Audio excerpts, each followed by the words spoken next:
our top story, we have new information about the suspect in the murders of 4 University of Idaho students in Moscow. For 7 weeks, the question remained, who is behind those gruesome stabbings? Today, police are one step closer to answering that question definitively after officers arrested 28-year-old Bryan Kohberger in connection to this case. The murders happened November 13th at an off-campus home in Moscow. It was just yesterday that police arrested this man, Kohberger, at his parents' house in Monroe County, Pennsylvania. Our Brian Holmes is in Moscow right now, and he spoke to Captain Anthony Dollinger with Moscow Police.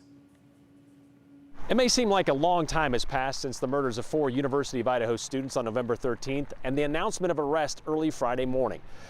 And that time has seemed like a crushing weight on the investigators, while this community and the victims' families have wanted some answers, some conclusion for some time. With a nearby Washington State University criminology student now in custody, you could say a significant weight has been lifted off the shoulders of the Moscow Police Department.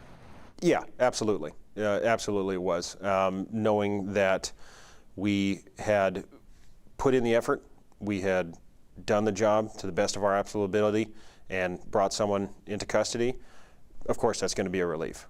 It doesn't change the fact that we lost 4 people in this horrible crime, and it's never going to bring them back to their families, and we continue to feel for those families. But we do hope that now that he is in custody, this isn't the end of the game, but now that he is in custody, that some form of healing can start to begin for not only the community, but the university and hopefully the families as well. Captain Dollinger knows there continues to be a lot of speculation out there about how they connected Kohberger to the crime, how they found him in Pennsylvania, from anonymous sources. But that information remains unconfirmed. Yes, there's a lot of information. Throughout this entire investigation, there's been a lot of information, rumors, misinformation put out there. And from day one, we have said if it does not come from our department, if it does not come from our official source, then we can't confirm that. There's been talk that Kohberger has waived his right to an extradition hearing, and that comes up on Tuesday. And if that happens, then the official process of bringing him back to Idaho can begin. In Moscow, Brian Holmes, Idaho's News Channel 7. Thank you, Brian, and we will continue to follow this huge story and keep you updated as we learn more. For the latest information, follow us on our website, ktvb.com, social media, and the KTVB app as well.